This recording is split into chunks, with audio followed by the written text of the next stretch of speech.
नमस्कार. आजच्या व्हिडिओमध्ये मी तुम्हाला 13 एप्रिल 2025 पर्यंतचा काळ कोणत्या 7 राशींसाठी लाभदायी, फलदायी ठरू शकतो हे सांगणार आहे. पण त्याआधी तुम्ही चॅनलवरती नवीन असाल तर चॅनलला लाईक करा आणि सबस्क्राईब देखील करा.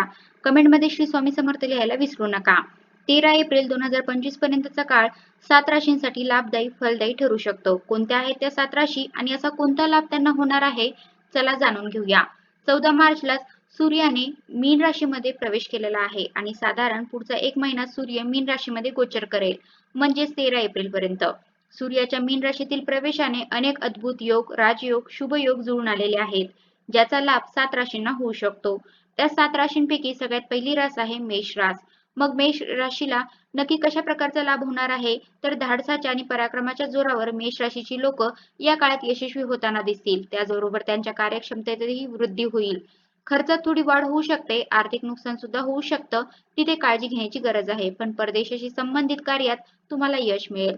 त्याचबरोबर रोज गायत्री मंत्राचा जप करणं तुमच्यासाठी या काळात हिताचं ठरेल.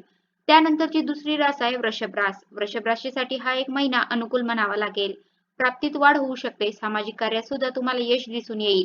त्याचबरोबर विद्यार्थ्यांचे अध्ययन उत्तम होईल, अर्थात त्यांचा अभ्यासात चांगलं लक्ष लागेल, अभ्यासात प्रगती होईल. एकंदरीतच वृषभ राशीच्या लोकांची कारकीर्द उंचावेल. अनेक लोकांचं सहकार्य त्यांना या काळात मिळू शकतं. वृषभ राशीच्या लोकांनी या काळात एक उपाय केला तर तो त्यांना लाभ देऊन जाईल. तो म्हणजे आदित्य हृदय स्तोत्राचं जर रोज पठण केलं तर ते तुम्हाला लाभ देणारं ठरेल. तिसरी रास आहे मिथुन रास. मिथुन राशीला सुद्धा या काळात लाभ होऊ शकतो, उत्पन्नात वाढ होऊ शकते, नोकरी आणि व्यवसायात यश प्राप्तीचे योग आहेत. स्वतःच्या जोरावर, स्वतःच्या जीवावर यश प्राप्त होऊ शकते. आता ज्यांना नवीन व्यवसाय, नवीन व्यापार सुरू करायचा आहे, अशा व्यक्ती त्यांचं काम सुरू करू शकतात. सूर्याच्या मीन राशीतील प्रवेशाचा जास्तीत जास्त लाभ तुम्हाला उठवायचा असेल, या काळाचा लाभ तुम्हाला जास्तीत जास्त घ्यायचा असेल तर सूर्याला कुंकू मिश्रित पाण्याने अर्घ्य देणं तुमच्यासाठी लाभदायी ठरेल.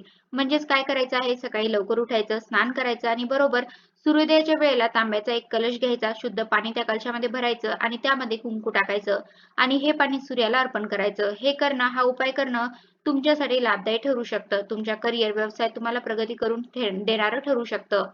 आता वळूया कर्क राशीकडे. कर्क राशीसाठी हा एक महिना अत्यंत लाभदायी म्हणावा लागेल. कार्यनियोजन योग्य प्रकारे केल्याने यशाची दालनं उघडू शकतात. कुटुंबियांसह एखादा प्रवास तुम्हाला करावा लागू शकतो. आत्मविश्वास तुमचा उत्तम असेल. विद्यार्थ्यांसाठी सुद्धा हा महिना चांगला राहील. कर्क राशीच्या लोकांनी जो उपाय करायचा आहे तो आहे रोज सूर्याष्टकाचं पठण करणं. हे तुमच्यासाठी फलदायी ठरू शकतं. त्यानंतर लाभ होणारी रास आहे तूळ रास. तूळ राशीचे शत्रू बलहीन होताना दिसतील. नोकरी बदलण्याचा किंवा व्यापारात काही नवीन करण्याचा तुमचा विचार असेल तर तशी इच्छा पूर्ण होऊ शकते. बेफिकीर मात्र राहू नका. सामंजस्याने तुमचं काम करत राहा, लाभ होईल. देवाणघेवाणीच्या कामात दक्ष राहण्याचा सल्ला तुम्हाला दिला जातो. गायत्री मंत्राचं पठण करणं तुमच्यासाठी सुद्धा हिताचं ठरेल. आता वळूया मकर राशीकडे. मकर राशीच्या आत्मविश्वासात वाढ झाल्याचं दिसून येईल. नवीन काम हाती घेण्याचं तुम्ही धाडस कराल. नशिबाची साथ मिळेल. कामात पूर्वीपेक्षा जास्त लाभ होईल. कुणी टीका करणार नाही याची काळजी मात्र घ्यावी लागेल. नातेसंबंधाच्या बाबतीत सांगायचं झालं तर लहान भावंडांशी तुमचे संबंध चांगले होतील, सुधारतील. पुढची रास आहे कुंभ रास. कुंभ राशीला स्थैर्याचा अनुभव येईल. जीवनात थोडं स्थैर्य येते असं वाटेल. त्याचबरोबर अनेक प्रकारचे लाभ सुद्धा तुम्हाला या काळात होऊ शकतात. रोज सूर्याष्टकाचं पठण करणं कुंभ राशीसाठी हिताचं ठरेल. कोणालाही पैसे उधार मात्र देऊ नका. आर्थिक नुकसान होण्याची त्यामुळे शक्यता आहे. आर्थिक स्थिती मजबूत करण्याचा प्रयत्न तुम्ही या काळात कराल. आता 13 एप्रिल पर्यंत लाभ देणारी आणखीन एक रास म्हणजे मीन रास. उच्च दर्जाची उच्च ऊर्जा पाहायला मिळेल. तुमचं क्रोधाचं प्रमाण थोडं वाढू शकतं, तिथे तुम्हाला नियंत्रण ठेवावं लागेल. पण मान सन्मानात तुमच्या वृद्धी होईल. त्याचबरोबर गायत्री मंत्राचा रोज एक माळ जप करणं तुमच्यासाठी सुद्धा हिताचं ठरेल. सूर्य हा मनुष्याच्या जीवनामध्ये आत्मविश्वास घेऊन येत असतो. ज्योतिषशास्त्रानुसार कुंडलीमध्ये सूर्य हा तुमच्यासाठी करिअरमध्ये प्रगती, तसंच नोकरीमध्ये प्रगती, सरकारी नोकरीमध्ये यश हे सगळं मिळवून देणारा ठरतो.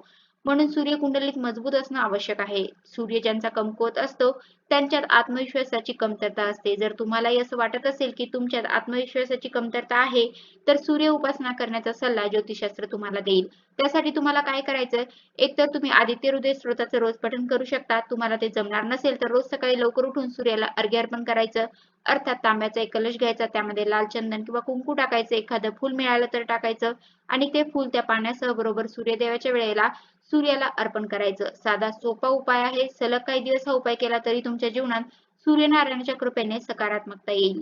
तर अशा प्रकारे आजच्या व्हिडिओमध्ये मी तुम्हाला 13 एप्रिल 2025 पर्यंतचा काळ कोणत्या 7 राशींसाठी लाभदायी ठरू शकतो हे सांगण्याचा प्रयत्न केला आहे.